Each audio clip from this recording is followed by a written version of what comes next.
Las Palmas to Saint Lucia, it's ARC time again, celebrating 40 years of ocean adventure. This is ARC Live.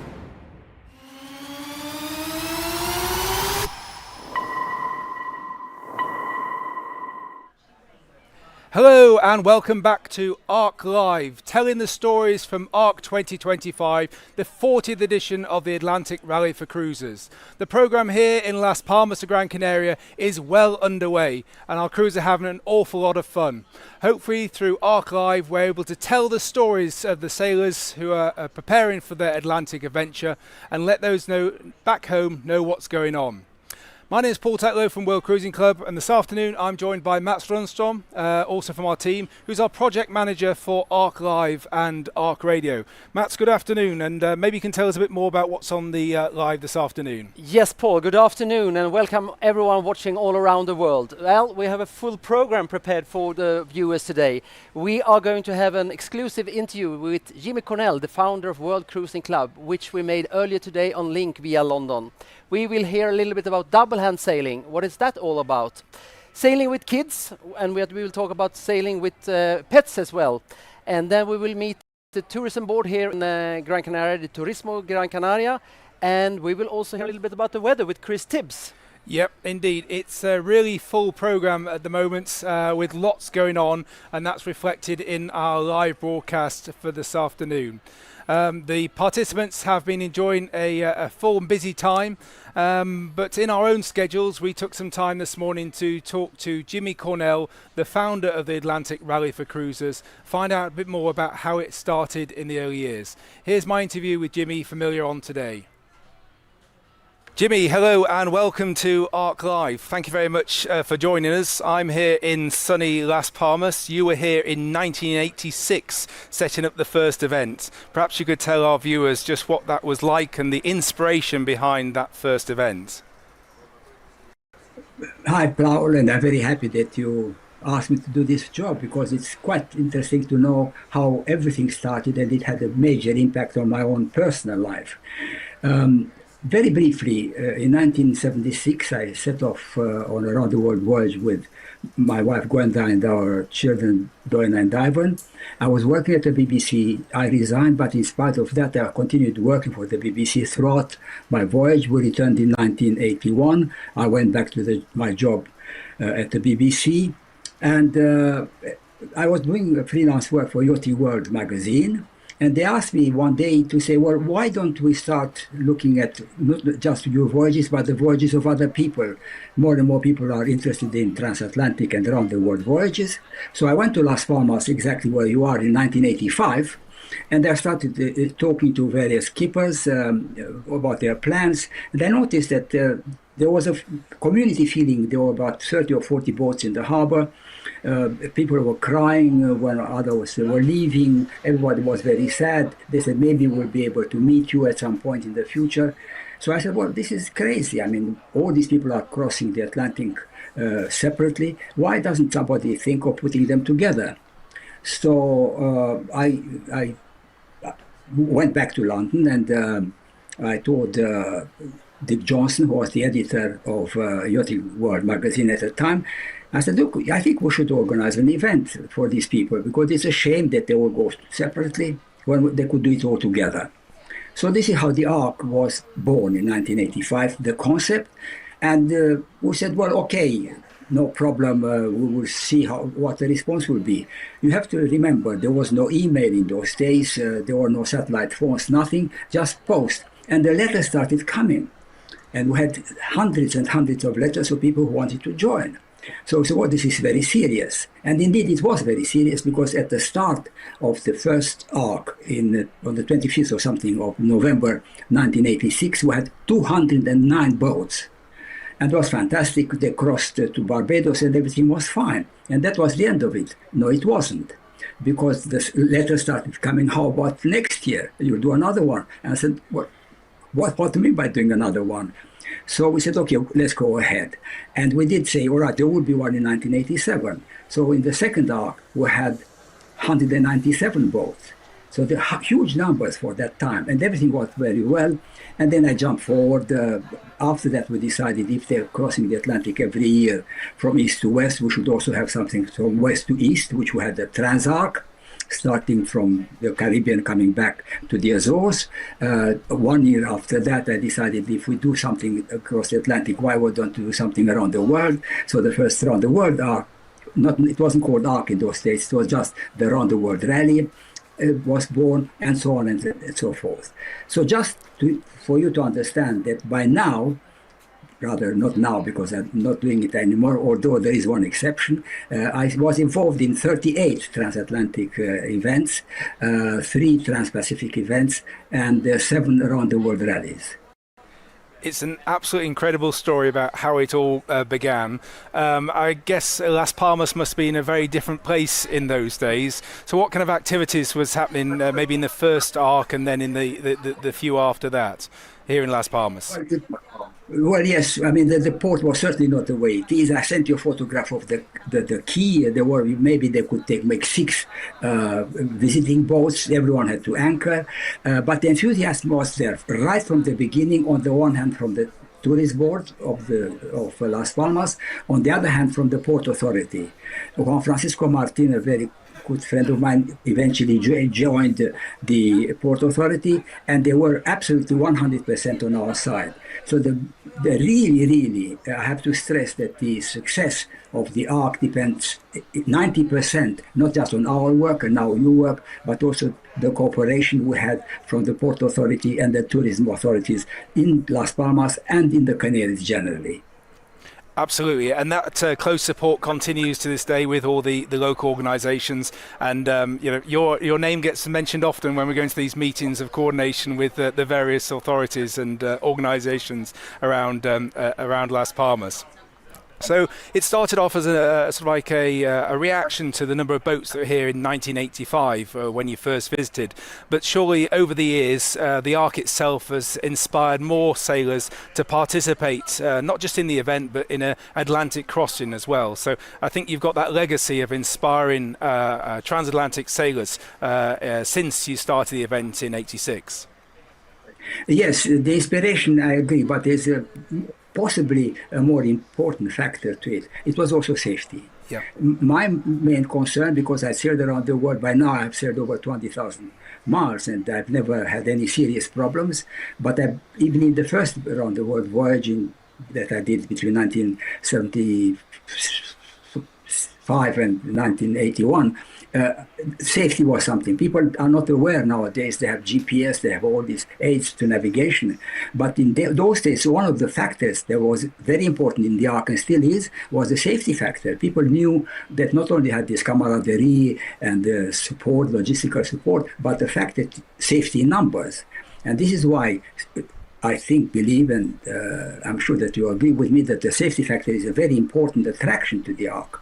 So this all has gone very well. So all this has come together, and I'm very happy that 40 years later, nothing much has changed. Well, one area that has changed is the communication, and I think that maybe ties in with the safety. You have greater access to better communications and certainly position reporting as well. I was talking to you a year or so ago at Dusseldorf, and we're talking about how communications had changed so much. In fact, in the first arc, it was difficult to know the positions of boats as they arrived in the Caribbean. That's very different now with the tracking systems we've got. So how did you cope waiting for the boats in the Caribbean and not really knowing as well as we know now the order of arrival or when they might arrive? Well, initially we just had the VHF call when they were within VHF range. A few people had SSB radios, they called us. But then eventually, with my son Ivan, who is a computer scientist, we started tracking the boats, which came later. And we were the first event, before any other events, that we had on a website. We could show the position of the boats and being tracked, and then the same went for the first round of the world rally. So the Ark broke new ground in many, many ways. And it was ahead even of some of the very well-known sailing races. We were really breaking new ground, as I said. Yeah. And what would you say to somebody who's thinking about participating in the Ark or an Atlantic adventure now? What advice would you give them undertaking that crossing? Do it. Very true. Yeah, quite often we hear the people just trying to get everything aligned in the time and then miss that opportunity to throw off the lines and just get on and sail an ocean. Well, of course, I must add to this. First of all, I'm very serious when I said do it now, because we live in an increasingly uncertain world, the economic situation, the political situation, and the Ark would be something for you to do if you really want to do that. But secondly, I want to really say, when we come to the preparations and so on, it is one of my responsibilities, I feel, all the books I have written to help people prepare for such a voyage and continue doing it and then sailing maybe around the world or just across the Atlantic in total safety. So I think that, as you said, if people would like to take part in next year's Ark, by the way, I hope I will be there, because for me it will be the 40th anniversary of this first Ark. But in any case, I think that, as you said, do it, because you never know what's going to happen next. Absolutely. And we've talked about safety, we've talked about communications. Are there any other aspects of the Ark or ocean sailing that have surprised you over the years of how they've evolved?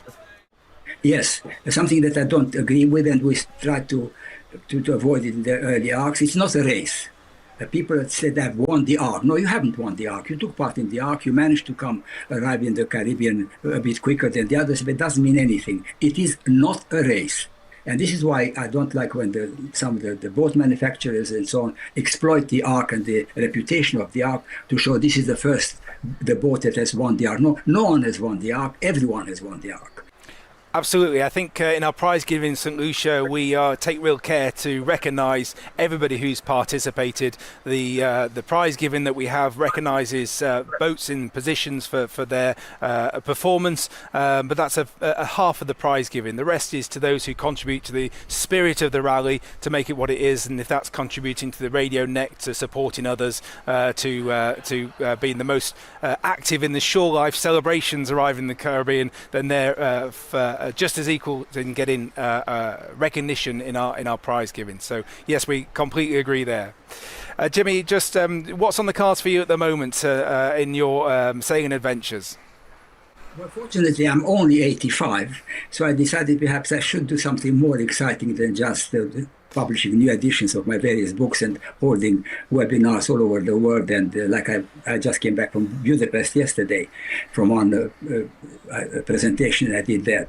No, I think that very quickly, last year in 2024, 3 of my designed boats, the Exploration 45 sailed through the Northwest Passage, and my previous boat, Aventura 4, sailed to the Antarctic. And I said, well, look, why doesn't somebody link those two extremes?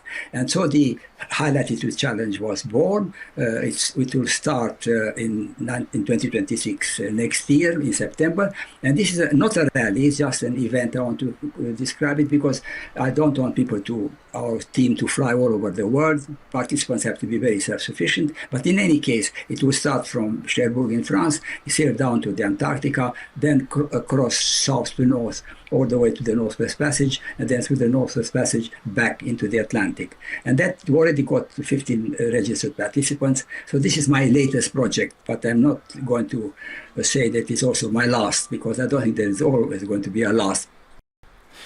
That's great. Thank you very much. Jimmy, we're nearing the end of our interview now. It's been really nice to hear your thoughts and recollections of the first Atlantic Rally for Cruisers and your recollections of here in Las Palmas.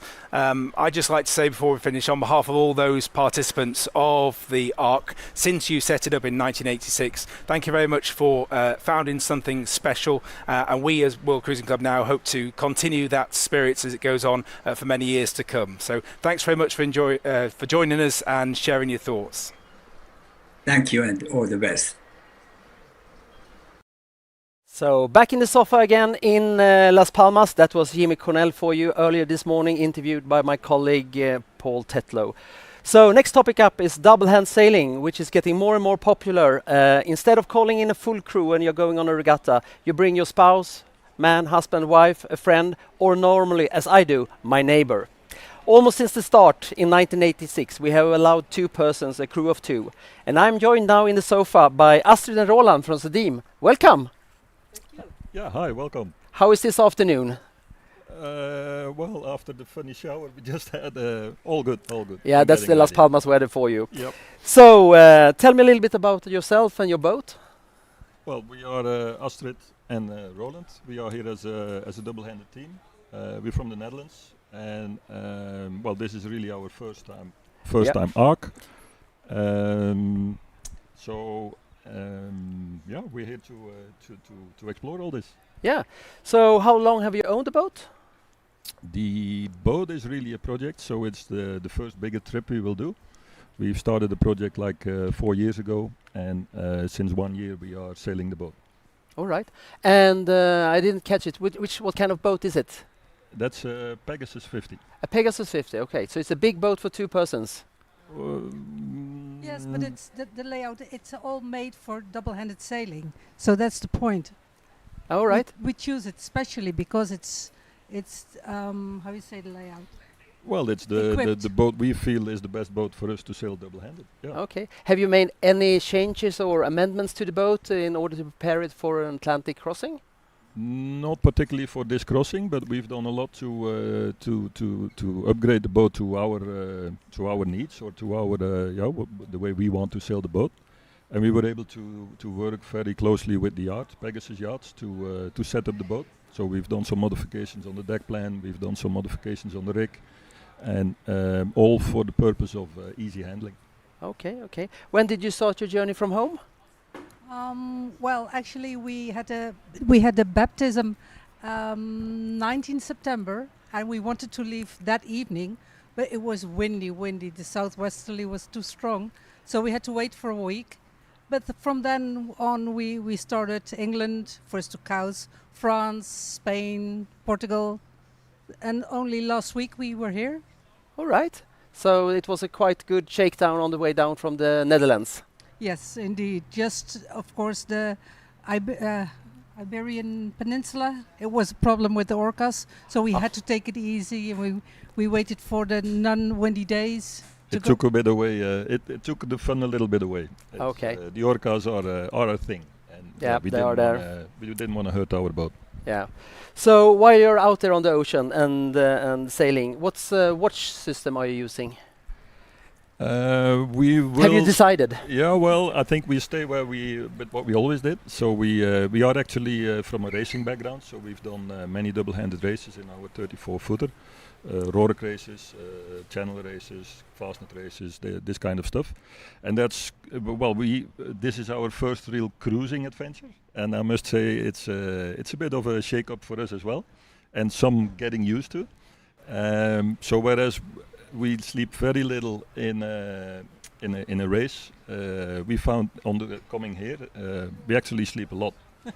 And we don't really stick to tight schedules. I mean, I will sleep for 2 hours, 3 hours, 4 hours, and as we go along, we will find enough time to sleep. But we will not stick to a proper watch system. Yeah, we heard earlier today, or actually last week during the seminars, the double-handed seminars. Do you have a system to call the other one up in case needed if you want to do a reef or?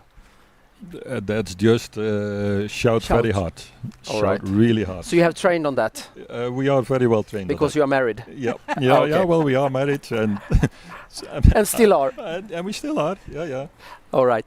So worst case scenario then, in a man overboard situation, what is your plan and have you practiced for it? Yeah, but not only that. I think the most important thing is to stay on board. So we've done quite a bit to modifications to the boat to set it up so that we don't go over the side. And we've been very strict on keeping our harnesses on. Of course, at night, definitely when we go outside the cockpit, and we've done a setup where as soon as we leave the cockpit, we harnessed on, and yeah, I think that's something we have to do, and that's the best way to prevent going over the side. Agree. But of course, you need to be prepared for the worst. Yeah. And during the night shifts, are you reefing the sails, or are you minimizing the sail area, or what's your plan there? Well, we've done it coming here. Okay. We have a reefing system, so we have furling sails. We have quite an easy system on the bow, and our main sail is fully set up with reef locks. Yeah. So reef locks on the mast, reef locks on the boom. It is a double action, so you need two hands to operate it, but it's mainly done from the cockpit. Yeah, and I think the most important crew member when you're sailing double hand is of course the autopilot. Yeah, definitely. What's her or his name? All autopilots has a name. Yeah. Well, we with us it's him or her, but we haven't given it a name yet. So And I give you a task. When we meet in Saint Lucia, you have a name for the Yes. autopilot. Okay. you will get the name. All right. Thanks a lot for being here today and sharing your setup and so. So this year we have 7 double-handed boats participating in the Ark, and on Sunday they set sail and we'll follow them all the way to Saint Lucia. In order to make this broadcast happen, we have teamed together with a few companies, and here is one of them. Hi everyone and welcome to ARC 2025. Today we've got an interview with Martin Brum at Pantaenius. Martin is joining us from the Mets show. So we'll go straight into it. Martin, who are you and what's your role with Pantaenius? Yeah, I'm the general manager of the Pantaenius Yacht Group. I've been with the company for 25 years. And it's a family company, so I'm the second generation, and I'm daily involved in all sorts of business decisions in the group. Great. One question we get asked a lot is, why did you decide to support the ARC as such? I think it's in the Pantaenius DNA that we are blue water sailors at heart. I mean, I crossed the Atlantic with my father and the family when I was 6. We were always sailing, cruising mostly, also a bit of racing, and the Ark is the perfect mix for that. You have a cruising component and a little bit of competitiveness as well, and it links it with the blue water sailing. So it's a very, very good fit for us, and we are proud to always have supported the blue water sailors worldwide. Oh, thank you.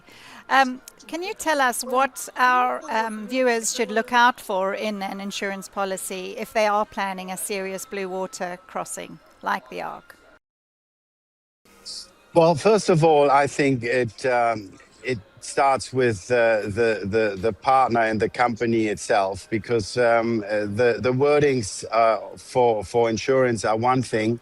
But the other thing is the network and the support you actually get when there is a problem. And so we're very proud to have a claims network that we manage ourselves, which is a big difference from many other competitors. It's all our employees that actually help you when you have a problem. And so, for example, we also done the rig checks free of charge sometimes before the start. So we not only do insurance, which is the paperwork, but we also hands-on do physical support. But when it comes to the paperwork, it's very clear that you obviously need to have a good insurance that covers the boat, the hull and machinery, which is the hull insurance, and that's clear. So if anything it gets damaged on the boat, you need cover for that. Choose the right cruising area. So it's very important that you don't have still the Mediterranean in your cruising area while you're crossing the Atlantic. You might get in trouble then when the boat sinks or has a collision. The other thing is important is, of course, the third-party liability, P&I side, especially for immigration of the boat. And our documentation has been tried and tested for many, many years by all kinds of immigration officers. So it's important that's international language on it. So that's key. You need to have that. Which is always normally on a global basis, that third-party liability, so you don't have to check on the cruising area there, but for the hull you do have to check. And finally, depending on whether you have paid crew on board or whether you just have friends and family, I highly recommend as well a medical cover that you can buy at Pantaenius. For example, the long-term sailor medical cover from Pantaenius is for people who are private, like owners and friends. But when you have crew on board, like paid crew, then you seriously have to look as well at the policies that are available for paid crew, because they are very different from the ones that you buy as a private person. So that's the minimum requirement I would buy. Of course, always included is the accident cover that you need to also buy, which basically pays regardless of who's to blame. If somebody has an accident and has a permanent disability or dies, then the lump sum money gets paid, and there's no long court cases like, oh, how did it happen? Who's to blame? Yeah. So those 5 policies is a must, in my opinion. Great. It sounds like it covers all the sailors' bases, which is a good thing when you're sailing. You don't want to be thinking about all those things as well. Do you have any recommendations for past participants based on your own experience of the Atlantic crossings you've done? Well, I, in my opinion, when the last Atlantic crossing was the Daimler Chrysler Challenge in 2004 or 3, I think it was the other way around. It was from Newport to Hamburg. But I think one of the most important things, in my opinion, is food. So if you bake your own bread, the moral is much higher, and people are really appreciative More of it. appreciative, yes, And definitely. so, yes, I think it really boosts the moral. And so Yeah. if you can have some fresh food and not only dried astronaut food, that would be my primary recommendation. Yeah. And of course, otherwise, what my father taught me since we're young, you always have to prepare for the worst case. Have enough spare parts with you. Be able to fix the boat yourself if you have an issue, as much as you can. Nowadays, I think electricity is a big point. Yeah. So what do you do if the battery charger doesn't work? Do you have some kind of wind support, like turbine or water support? Yeah. So Always have I a think plan those B. 2 things are important. Yeah. Plan Yes. B. Preparation Exactly. is all. Excellent. Well, thank you so much for joining us, Martin. It's been lovely to have you, and we wish you all the best for Metz. And we will look forward to meeting you, hopefully at Boat, as you call it, in January. Yes. Great. That would be great. So good luck and safe passage to all the sailors, and don't drink too much in Saint Lucia when you arrive. Great. Thanks so much, Martin. That was Martin from Pantanius. Hello, everyone. Welcome. Today we're here speaking about children and sailing with children. So we've got Hannah and Lottie and Poppy who are going to tell us all about their World Ark trip, which they're doing. They're just starting off, so they're going to cross the Atlantic and then continue all the way across the world. So Hannah, would you be able to tell us what inspired you to do this trip? Yeah, thanks very much for having us. So I think we just thought life's short and we decided that we wanted to do something. As a family, we like doing projects. So we have we've been building up our business and built a boathouse and a house, and then we thought, what are we going to do now? We need another project. So project around the world. Great. So you need to always have something on the horizon. Definitely. So we'll have to make sure that once you've gone all the way around the world, that we've got something else lined up. Was sailing always a big part of your family, or? So my husband grew up on the water. He was very lucky to grow up in the Salcombe Estuary in South Devon, but really resisted sailing. I think his mum took him out a few times in horrible weather with inappropriate clothing and sort of put him off. And myself, I grew up in the middle of the countryside with no sea, but always loved the sea and took myself off on sailing holidays whenever I could as a child. 16, I think was the first time I went. And we had the opportunity to move back to Devon about 10 years ago. And since then, we picked up sailing as a family, and Fantastic. Before and after having the girls. Oh, great. So it's something that you've grown to love rather than were born into as such, which absolutely. is nice. What's been the most challenging? Everyone always says to us, it takes so long to prepare for an ARC. What's been your most challenging part of preparation for your trip? A couple of things. I think finding a boat was actually challenging post-Brexit. Yeah. We wanted very much to have a boat that we could work on before we left. And that meant either bringing it back to the UK and paying VAT or getting a boat that was in the UK. Fortunately, we then found a boat in the UK that was perfect for our needs, and have spent 2.5 years getting it ready so that we know the boat pretty much inside out. Both of us worked on it a lot, Great. so we know it. And that's a big challenge to fit that in around work and life and school. But it's been good fun as well. Great. So it's now part of the family, I guess, and it's going to be for a nice long trip and home. So it's important that you do find the right boat when you do. And obviously you've got the kids on board. So what do you hope they take away from this experience? What was the most important thing for them as such? Yeah, I think, we live in a beautiful place, beautiful area. We're very lucky where we live.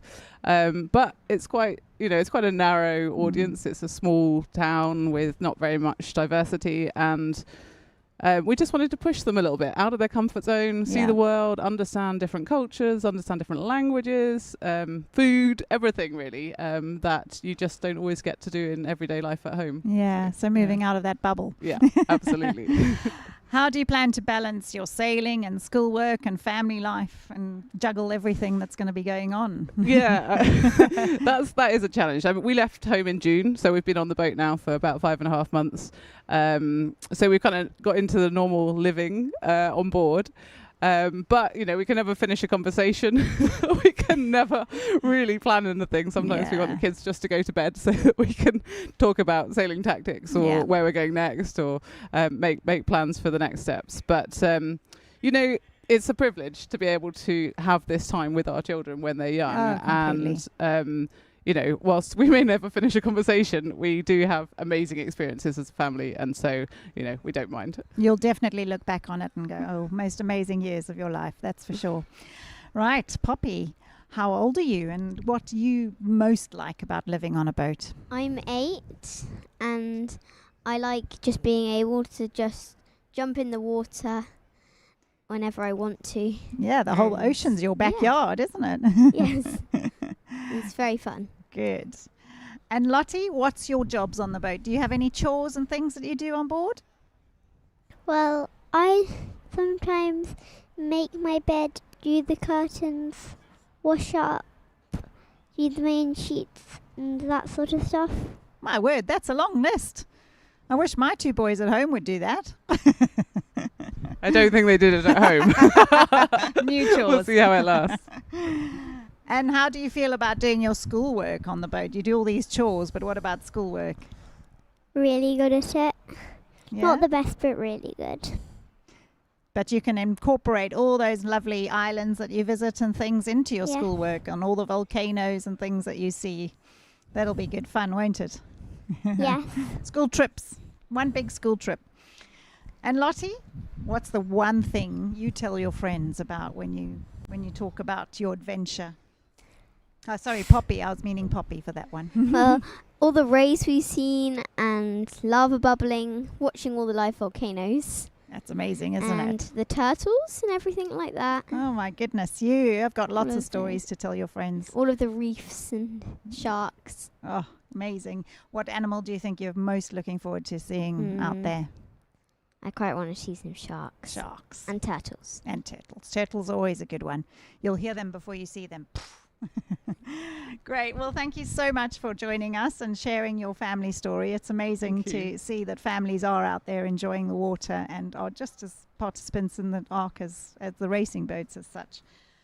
So now we're going to go live to the dock for an interview. So we will sign off from the village. Oh, hang on. We've got one special surprise coming because we heard somebody's birthday is today. Happy birthday to you. Happy birthday, dear Poppy. Happy birthday to you. Yay! It's Poppy's. How old are you today? You're 8. 8 today. Wow. So there's one for your sister and one for you there, so that you can share. Pleasure. Have you had a nice birthday so far? Good. Well, I hope this interview's made it even better. You can tell all your friends to go and watch you. Great. So now we're going to the docks to have an interview on the docks. So we will say goodbye from the village for now, but we'll be back. Thanks for joining. Okay, sir. What's happening here? We have to redo the fixing to hold up the dinghy up in the ark there. So what have you done before? A dinghy race or?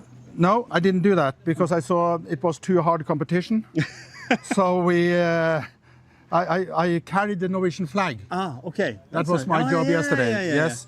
So the shipping nation Norway, we had 2 persons. Okay. In the whole And you thing. were in the front with the flag. Yes. Of Norway. Yes. Of course. So just in front of the Swedes, actually. Oh, okay. Yep. Oh, that's nice. Yeah. Yeah. Okay. That's good. But what do you think about this? Is it so going now, to work or? Yeah, I think so. I got these soft shackles, which is fantastic because they don't destroy the plastic. Okay, I see. And then I will have this into that, but I have to shorten them first. Okay. So that's the project. And then we will lift it up, tie it, and then that's done. Okay, that's done. And then you're ready for this ark trip, no? No. Then it's that guy have to go up in the top of the mast to change the light in the top of the mast because we need to have a tricolor lamp. Okay, I understand. So and then you're ready for the race? No. Then it's food. Then it's food, and drinks. You need drinks. Yes. Food, So you have some. So we still have something to do. Every day. But then the good thing is that everything is working on the boat as it's supposed to do. Everything. Yeah. Perfect. And that's almost scary. It is. That everything is okay. Yeah. And I'm sure it will for the first day. Okay, that's good. Which is good. Yeah, it's good. Then it's only. So you have sailed here from what, Norway, no? Yeah, from Oslo. Norway. Okay, from Oslo. So we started 7th of May last year. Okay, last year. Okay. Yeah, and been sailing in the Mediterranean. Yeah. That's and then good. down here. Okay. And then to Saint Lucia and then back home. So you're going back then after the. Yeah, we'll be there for a month. Sail around in the area of Saint Lucia and Grenadines and then back mid-end something January. Okay. But are you the captain of the ship, the skipper? Yes. Yes, this is my pride. Yeah. I understand that. Yeah. And the crew is? It's Rune, my brother. Rune, yeah. It's Dag. Hi, Rune. Hi, Dag. Hi. And then it's 3 more coming. 1 later today, 1 on Wednesday, and 1 on Friday. Okay. So they will be here. Then everything is fixed then. Yes, they are. Yeah. We have to fix. I've been here now for 2 weeks and fixing. He came yesterday and he came today. So. Yeah. Okay. And the rest will be here when it's done. So I do the job and pay for the thing. Oh. So that's it. Okay. I'm lucky. Yeah, you're lucky. Yes. Lucky you then. Yeah. Exactly. Yeah. Okay. Good luck then. Thank you very much. Thank you. We're looking forward to it. I mean, starting to be really excited. Yeah. That's good. Good. Hello, and now back in the studio in the Ark Village. But great to hear those stories from out on the docks, finding out what's really going on for several of the boat owners as they prepare for the start on Sunday.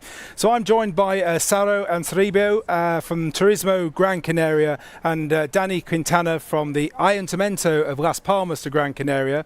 Both their organisations are huge supporters of the Ark, as we heard from Jimmy Cornell in our first interview this afternoon. Just what a difference that support makes to all the ARC programme that can take place here in Las Palmas de Gran Canaria. So welcome to you both and thank you very much for joining us. Thank you. Perhaps we could start by just telling the world about what's good to do as a tourist here in Gran Canaria or Las Palmas de Gran Canaria. Gran Canaria is a very diverse island. It's called a continent in miniature because of the variety of its landscapes and climates. And a tourist can carry out many different types of activities, such as visiting the old town and beautiful villages, seeing the sand dunes, the lighthouse, and practice sports like sailing, diving, trekking, cycling. So many things. Many things to do. Yes. Danny, you've been involved in the ARC for several years. We often find you in the ARC Information Centre here in the village. You're giving information to participants about what's great to do in Las Palmas. What kind of things are they asking for? What kind of things are you helping them with? Well, mostly they ask for places to go and see, like museums. Let's say in the old town, the Columbus House. Here near the port, the aquarium. Also, shops where they can supply goods, food, or even sailing gear, and also workshops for them to help them make some repairings or anything last minute repairings on the boats. Yeah, unfortunately, there are things that just wait until the last minute to surprise a boat owner that needs to be done before setting off. But fortunately, find it. Yeah, definitely find it. Exactly that. I think Las Palmas is a great city and has on the doorstep of the marina some great facilities and service providers for boat owners, and the island itself has some great places to explore as well. Tourism of Gran Canaria have provided us with a video just showcasing some of the things you can do on the island, so let's just take a look at that.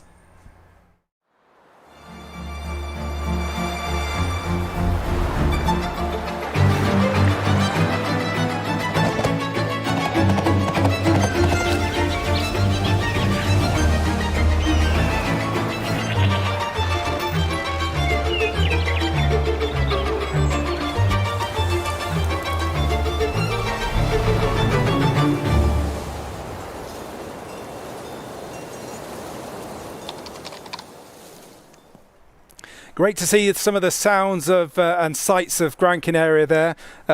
So now, Danny, you've been involved in the ARC over the years, as we've said.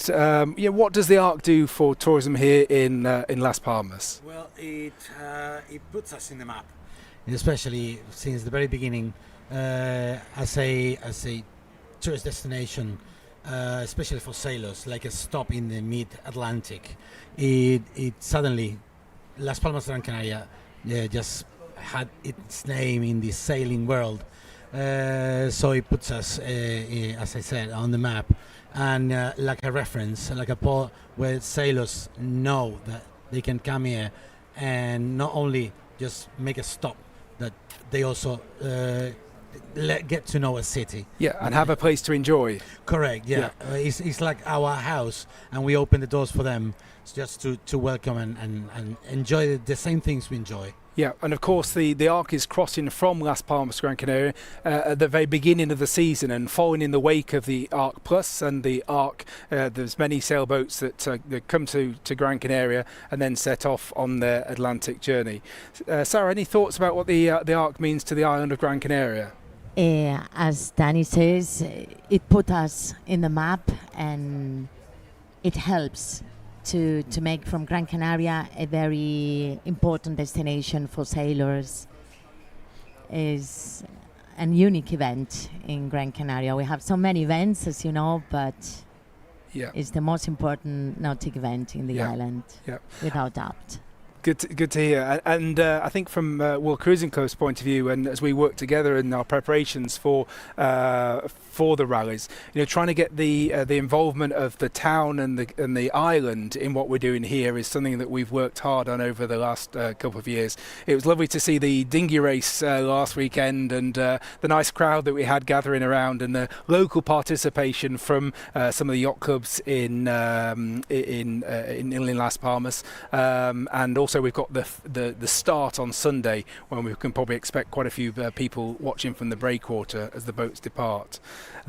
So guys, over the years, have you seen any changes in the ARC? You've seen fleets pass through here year upon year. Any changes to mention? As for the event itself, we've seen that there's some crews that repeat every year. There's boats that come every year. I meet them at the tourist booth and tourist information booth, and it's great to see them coming year after year. And the ARC as an event has evolved quite impressively. Yes, it's been from year after year, it's been improving, and in the last 5 years, let's say, the improvement has been as an event, as a great event. Yeah. Incredible. Yeah. So certainly COVID gave us that chance. We were slightly difficult to do our full program during COVID, and then obviously post-COVID allowed us to re-energize the program after all those restrictions from COVID. We also have a number of journalists that visit to Gran Canaria as well, and Sarah, you help with those journalists visiting the island. How important is it to tell the story of what's going on here in Gran Canaria? It's very important, because they are the way of saying that Gran Canaria is the perfect destination for sailors. and they are very happy when they are coming because they have the possibility to get to know the island, to do some activities. I think they love Gran Canaria. That's why they are coming every year. Most of them are repeating every year. Yeah, there are several that know Gran Canaria very well, and they visit the Ark each year, which is great. And then also to have some that they're expecting this less event, frequently. Yeah, no, it's nice to see them again on an annual basis.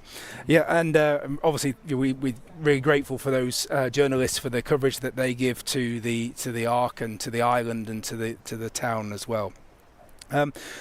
Danny, just want to ask, what's your best advice for somebody spending some time in Las Palmas? Where was the best place to go? The best place to go, well, if the weather helps. Which is normally it helps.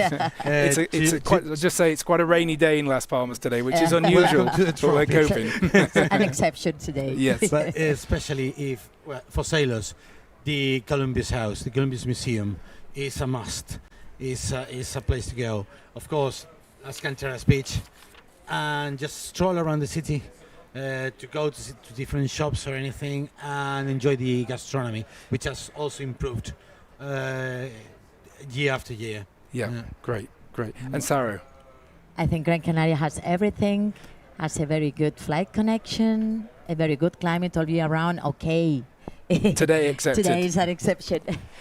And a very hotel infrastructure, gastronomy with a lot of variety in restaurants, bars, and culture. Yeah, it's certainly my visits to Gran Canaria are always quite busy as we work together and prepare for the next arrival of ARC participants. But when I do get the time to explore, really enjoy going down to the south end of the island and see some things down there, maybe down to Porto Pagano or in the northern parts of the island. There's lots to explore. Really enjoy that.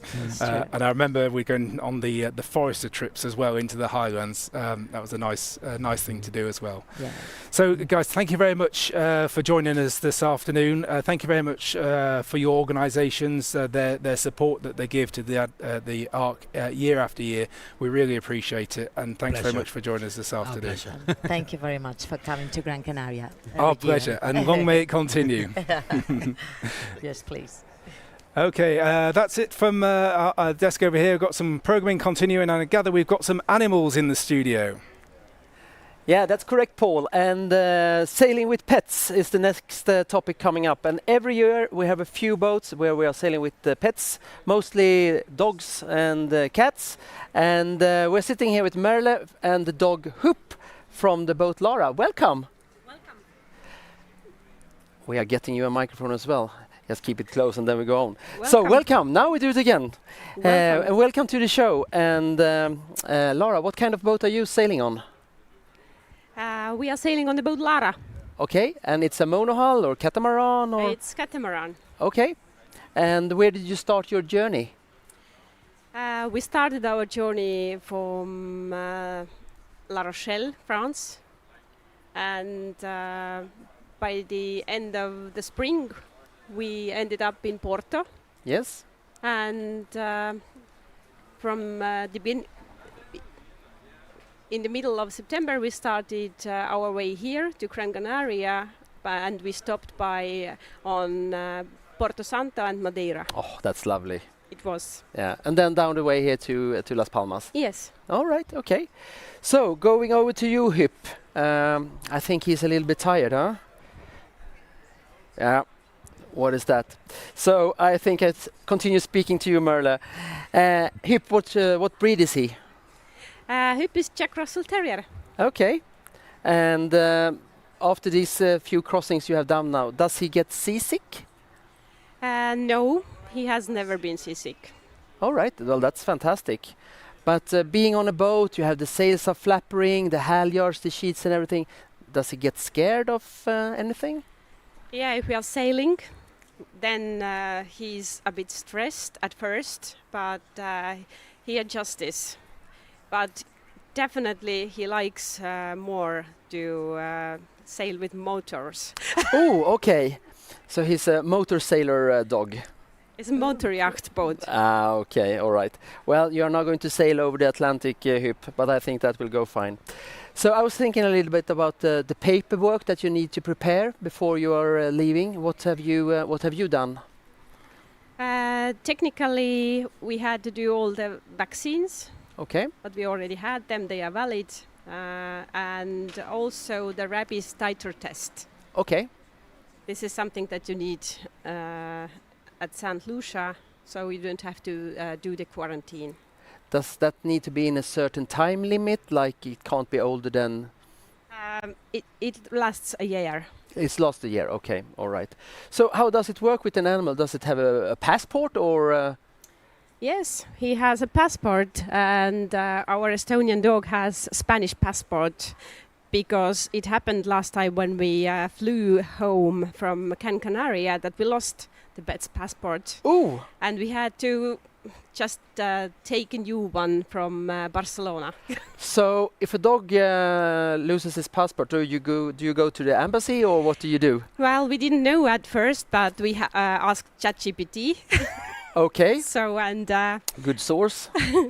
ChatGPT recommended to turn to vet clinic. Okay. And then we called like 8 vet clinics. Which one can issue a new passport? Yes. Yeah. But the problem was that in Barcelona there was only one clinic from these 8 who spoke English. So, but they were very helpful, and we got it arranged in a day, so we could fly next day. That's good information, good to know. So, having a board on board, what is the procedure if a dog falls overboard? Have you discussed it, what you're going to do? Well, practically, I will jump. Okay. When he falls, and I have the mob. Yeah, okay. That's not true, that was joke. So, does he carry a life vest on board, or? Yes, he carries life vest, and he's also attached with lines when we walk. Yep, all right. So I am attached with lines, and he also is attached. So, talking about the walking the dog, a question I have is, of course, how do the dog go on the toilet on board? How do you solve that? Well, that was really a challenge at first. So when we started to sail from Porto to Madeira, then we had to spend 5 nights and days on board. We hadn't done with him it before. Okay. So he didn't do his things like 2.5 days. Oh. And I was really, really worried. And then he just started to do it. Okay. And he does it every time in different place, but he does it always outside because he needs to walk first. Ah, okay. A bit. So that's good. That's really good because you can wash it off. Yeah, all right. So on the way down here, did you spot any dolphins? Yeah, and some whales also. All right. And how did he react on that? He was in our dog shelter, which we called the shower room. Oh, he spends most of the time there when the sails are doing the noise. The flappering, yeah, yes. Yeah, I understand. So, arriving in the Caribbean, what's your plans? Our plan is to stay there for a year. Okay. Our home marina will be Martinique. Yeah. And we'll see after that if maybe we go over the Panama to Pacific, but not sure. It's a bit complicated with the dog. Yeah. We think about it. All right. So, Marlie, I hope you have fair winds over to Saint Lucia starting on Sunday, and Hyp, we will meet you on the other side for sure. For sure. Thank you for having you in the sofa. Thank you. So we are going to our pharmacept here that we had on the platform in the Ark Village the other day. Daniel. So we have Daniel here from the pharmacy up here in Las Palmas, which is a service that they provide every year here on the Ark platform. Daniel, good to have you here. Thank you very much. It's been a busy day. I see people been walking up all the day. Yeah, it's been. Yeah. What's the most common question they have? What papers do we need to bring to the pharmacy in order to give them the medication they require? Because most of the drugs obviously are prescription only. Okay.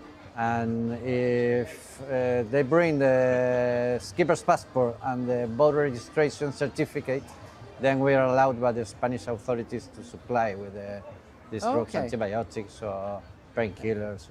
What is the most common medic they are asking for? Antibiotics and painkillers, basically. All right, okay. Yeah. Burn woundages? Yeah, as well. Yeah. And what is your recommendation in the standard on board? What should you have on board? What do you recommend? tablets.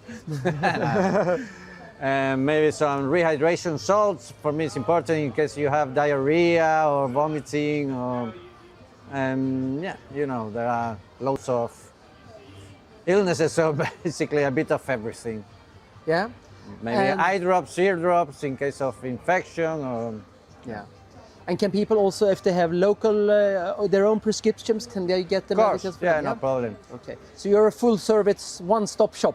Yeah, all right. For drugs. Have you crossed the Atlantic yourself? No, not sailing. Yet. Soon then, maybe. Well, never know, yeah. Daniel, thank you for having you here today. My pleasure, no problem. Great to hear from Daniel, and we thank him for the advice he was dispensing to participants yesterday afternoon. Now I'm joined by Chris Tibbs, a friend of the Ark of many years, who's just going to share some recollections of his involvement in the Ark. Chris, in fact, you were part of the first Ark in 1986. How does that feel to become think about that now in Las Palmas, almost 40 years later? Well, Paul, I was just wondering where the last 39 years have gone. So yeah, I participated in the first Ark a little bit by default. I delivered the boat down to Las Palmas. It was a Moody 38, and we had a few issues. The boat was quite well prepared, but the money had been spent in really quite wrong places, so we had to re-rig the boat here. And then just 3 days before the start, the owner rang me up and said, "Oh, can you come down and skipper the boat?" So I came out, not really knowing what the Ark was all about, was amazed at the number of boats all setting off on the start line that day. And it was a Moody 38. In those days, that was quite a big boat, whereas nowadays, rather small. Yeah, and ever since that year, you've been a regular visitor to Las Palmas, and think you sailed in the 30th edition of the Ark. So what things have you noticed have been changing over the years? I think probably we're looking at the size of the boats. Like I say, Moody 38 in the first Ark was quite a big boat. In the 30th Ark, with my boat, it was a 40-footer, and we were a bit of a tiddler in the fleet. So I think we've seen the size of the boats have increased a lot. The number of catamarans, and trimarans as well. I can't remember ever seeing multihulls in the Ark before this century. That sounds old, doesn't it? But and along with that, the technology. We've got so much technology on board. The first Ark, we were largely relying on a sextant. We had the old transit sat-nav system on board, but that gave you a fix about 8 times a day. Whereas now with the GPS, if we're not getting a fix, 15 times a second, we're getting worried that we're getting lost. Yeah, definitely. And you're obviously a professional meteorologist, and that's what people know you for as well. So, how's that technology changed the way we approach weather and how we get our weather information, how we use it? Yes, Paul, I think it's hugely changed. In the first Ark, we didn't really have a weather forecast. We just left. And then communications just suddenly exploded. As soon as we started getting satellite communications, we started being able to talk to boats at sea. We started to be able to help weather routing boats at sea.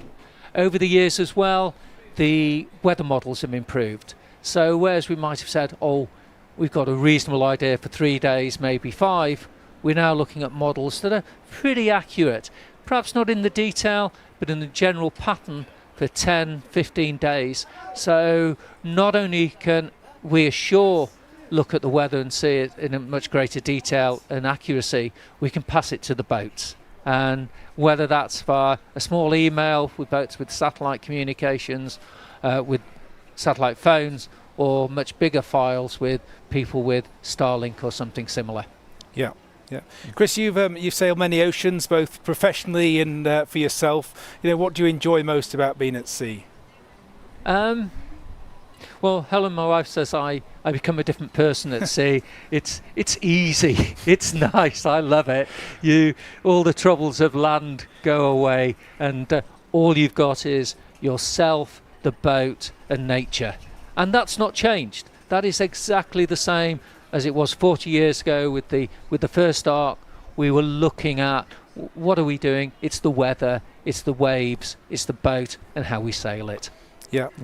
Chris, you've been giving some presentations on weather and routing whilst you've been with us in Las Palmas these days. So what are the most common risks for somebody setting off across the Atlantic, and what can they do to mitigate those risks? Well, perhaps apart from running out of coffee, which was quick go to the shop already, the biggest thing that changes really is squalls. We know that on a transatlantic you are going to meet some squalls. They'll catch up with you. They may lift the wind from 20 knots to 35, 40 knots in a very short period of time.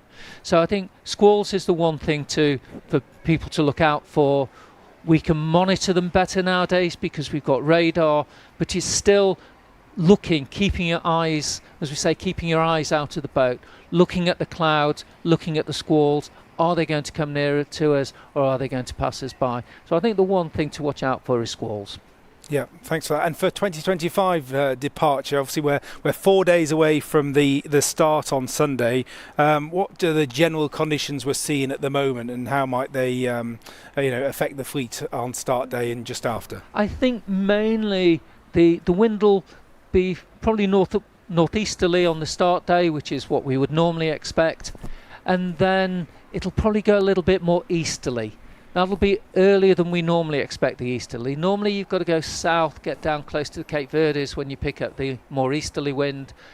The weather models are indicating that although we've got a big high pressure system, we've got high extending over towards the Mediterranean, and that's tending to keep the isobars very much from east to west, in which case we're going to get an easterly wind. Some models have even shown that we could even get a southeasterly on Monday or Tuesday. Okay, well, still some time for that to play out, and obviously we'll keep in touch about the weather, and then you'll be providing as a forecast at the skipper's briefing on Saturday. So thanks in advance for that. Before we finish, Chris, give your top tips, your last bit of advice for anybody sailing across on the Ark this year. A couple of things. One is you're there to enjoy it. It's a rally, it's not a race, although the definition of a yacht race is two boats going in roughly the same direction. But go and enjoy it. Steer the boat. I'm amazed at how many boats will turn on the autopilot as they leave Las Palmas and turn it off again when they reach Rodney Bay. So steer the boat. It's very enjoyable, the sailing, so enjoy the sailing, and for goodness sake, turn Netflix and social media off. Okay, thanks very much for the advice, Chris, and thanks very much for joining us this afternoon, this evening, and sharing it with our viewers. So we're just going to go across now to see what's been happening on the docks earlier on today. Here we have Gil Duncan on Adrenalina. And Adrenalina, is it what kind of boat is? She's a 1995 J130. So yeah, it's a cruiser racer. So J-boats obviously make a lot of racing boats, but this one was supposed to be the short-handed cruiser racer. Nonetheless, my wife thinks I've still chosen a racing boat, so I'm always in trouble for it. Okay, where is your wife then? Well, so we have actually rented an Airbnb to do all our catering and then deep freeze all our food before we go on the Ark. Okay. So for 2 days we have a base here, but also tonight we're going there. But she also then has a proper decent sized galley because we're pretty small down below. Yeah. So and she loves cooking, so it kind of makes sense. Okay, so she needs to have something else before you go then. Well, we reckon that the first 5 days, if we can prepare most of the meals, deep freeze them, then using the seminar information we got from the Ark, you put them in the order in which you need to eat them, and they slowly defrost. And then also she vacuum packs a whole load of meat which has been pre-marinated as well, that preserves it, because we don't have a freezer. It sounds like a winning team though. Well, she's done this before, and I have to say we're a bit spoilt when it comes to meals on board, so which is great. She has done it before, not you? Yes, I did it in 1991 as an 18-year-old, and then we did it with our children when they were 7 and 11 in 2012. So this is our third time. Okay, but now the crew is you and your wife? No, Lisa and I, and also we're joined by 2 other sailors, one who's very experienced and one who is a newbie but is really learning fast. So, for example, he did all the Rourke racing season in the UK. But he's relatively fresh to sailing. Okay, so you have sailed together down here to Las Palmas, or? Yes, with the exception of my wife didn't do the bit from. We started off in Greece this season. We went to Malta and then through the Mediterranean, and then subsequently she stepped off to get our youngest into university. And with one of the guys who's coming on the Ark and another friend, we then sailed from Gibraltar to Madeira, and Madeira down to the Canary Islands. Okay. Do you have any goals then for the trip now? I think we want to enjoy the sailing, and there aren't many opportunities to sail downwind potentially for 2.5 weeks at pretty good speeds, I hope, and do what the boat's supposed to do. So I'm looking forward to that, but we don't want to break the boat because we're on our way to Australia. So we've got a few miles to go. Ah, so you're going to Australia after this? Yes, so we will go through Panama and probably mid-February, and then we'll work our way down through the Pacific to Australia to sell the boat in Australia and then come home. Aha, so you have a plan there for everything? Well, so there was a plan to go all the way around the world, and like all good compromises, Lisa, when she found out it might take about 4 or 5 years, she was sort of like, well, hold on, where's the compromise? So I said, well, we'll do halfway, and that seems fair enough. And Australia is a good place, and a place I've never been and always wanted to sail to, so it kind of works. And it's a nice trip. Well, yeah, I think so. We there are those who go around Cape Horn and through Patagonia. That's not for us. No. It's important for Lisa to feel that it's enjoyable and warm in the tropics. Our kids will come and join us at various stages. So, for us, it's going through the Caribbean relatively quickly. The aim is then to be in the Pacific for longer. Good luck then. Thank you very much. So that was Action on the Docks for you by our radio reporter Pierre. And talking about the radio that we have set up here, the Ark radio, we met them earlier today and it looked like this. Las Palmas to Saint Lucia, it's Ark time again, celebrating 40 years of ocean adventure. This is Ark Live. Welcome to Ark Radio, broadcasting live here from Las Palmas. My name is Martin, I'm the host of the radio station together with my action man, Pierre. Yes! And Mats Runström. Yes, and we are here, we are live, we are here with 3 daily shows at 0800, at 1200 and at 1800 UTC. And the show can be listened at on the arclive25.com. Yeah, and we've got a lot of content coming up here. We have a lot of content coming up, and it's here, Martin, where you are creating the magic. That's right, here in the studio. A lot of music reports from the boats and the interviews with everybody who's here. And the requests from the crews? Yeah, we have interviews and requests and competitions coming up. Yeah, and you've been covering the seminars as well? Yeah, absolutely. And the sundowners? That's right. Meeting with the crews, the support, the family and friends? Yeah. The radio station that never sleeps. Okay, so 24/7 you are playing music? Yeah. Absolutely. And if the people watching would like to request a song, what to do then? They go to the homepage. Which is? arclive25.com. Yeah. So the equipment that you are broadcasting with here, what do we have here? A lot of computers. We have, of course, the mixer, microphones. We have techniques for broadcasting live outside. And, very fun. We have a lot of fun here. Yeah. And the web radio is broadcasted all around the world? Yes, that's right. We have a lot of listeners all around the globe. All right. And we have some competitions running as well? We have one very, very funny competition. I can play maybe the signature here. It's the Secret Sound. Secret Sound? Yeah. Don't miss it. Yeah, okay. Now it's time for Ark Radio Secret Sound Competition. Guess what sound we have recorded this time? Yeah. Here it comes. Are you ready? Yep. Yes. Was it? Yeah, so the people listening, they can go into arclive25.com and they could put their wish in or actually guess what's on the sound. Yeah, and win some prizes. All right, okay. So 3 daily shows up until Saturday. That's right. And what's happening on Sunday? We're covering the start, of course, live here on the radio at 12 o'clock. Don't miss it. Yeah, so I think Martin and myself, we will comment on the start. That will be between... And I report from the action. We will action report from board. We'll be out. Yeah, on the boat. So from 12 o'clock and onwards, we will have the live covering the live. Yeah, just listen. Great to hear from Martin and Pierre there in the Arc Radio studio, helping like Arc Live does to cover the action here from Las Palmas, to tell friends and family what's going on here, and also help inform those sailors looking to participate in the Arc in the future. We're wrapping up the broadcasting from Las Palmas this afternoon. The programme continues with lots of energy. Mats, what are we looking for on Arc Live tomorrow? Oh, it's another loaded day, Paul. We are meeting the team from Sea Labs. We are meeting the YR tracking team, the unit that are tracking all the boats. We are, it's so much, I almost forgot. 3 or 4 interviews, I think, with boats down on the dock. Yeah, it's full on.